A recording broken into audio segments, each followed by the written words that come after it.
இன்றைக்கி ஆஃபீஸ் லீவுன்னு சொல்லி தம்பி 2 நாள் ஊருக்கு வந்திருந்தாங்க. உங்களுக்கு எல்லாருக்கும் ஒன்று செஞ்சு தரேன்னு சொன்னான். என்னடா செஞ்சு தரேன்னு கேட்டதுக்கு வாழைப்பழம் அல்வா செஞ்சு தரேன்னு சொன்னாங்க. அதுக்கு என்னென்ன தேவைன்னு கேட்டால் வாழைப்பழம், வெல்லம், முந்திரி, ஏலக்காய், திராட்சை, நெய் இது மட்டும் போதும் நான் உங்களுக்கு செஞ்சு தரேன்னு சொன்னாங்க. வாழைப்பழம் நாங்கள் கட் பண்ணி மிக்ஸி ஜாரில் போட்டு எடுத்துக்கணுங்க. கடாயில் நெய் ஊற்றி முந்திரி, திராட்சை மட்டும் நாங்கள் வறுத்துக்கணும். ஏலக்காய் கல்லில் நாங்கள் நசுக்கணும், நல்லா தூளாக நசுக்கணும்.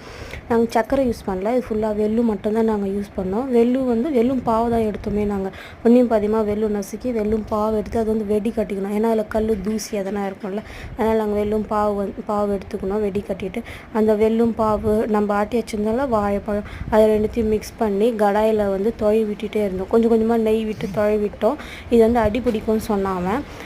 தொழி விட்டினே இருக்கும்போது கொஞ்சம் டேஸ்ட் பண்ணலாம் அப்படின்னு சொல்லிட்டு நாங்கள் டேஸ்ட் பண்ணோம். எங்களுக்கு சரியாக இருந்துச்சு. சரி எங்கள் அம்மா கிட்ட கொடுத்துலாம், அவங்களும் சரியாக இருக்குது, தொழி விடுங்க அப்படின்னு சொன்னாங்க. ஏலக்காய், முந்திரி, திராட்சைலாம் இப்போயே போட்டுருங்க, ஒரு ஸ்டேஜ் வந்துச்சு அல்வா ஸ்டேஜுக்குன்னு சொன்னாங்க. அவங்க சொன்ன மாதிரியே நாங்களும் முந்திரி, ஏலக்காய், திராட்சைலாம் போட்டுட்டு மிக்ஸ் பண்ணோங்க.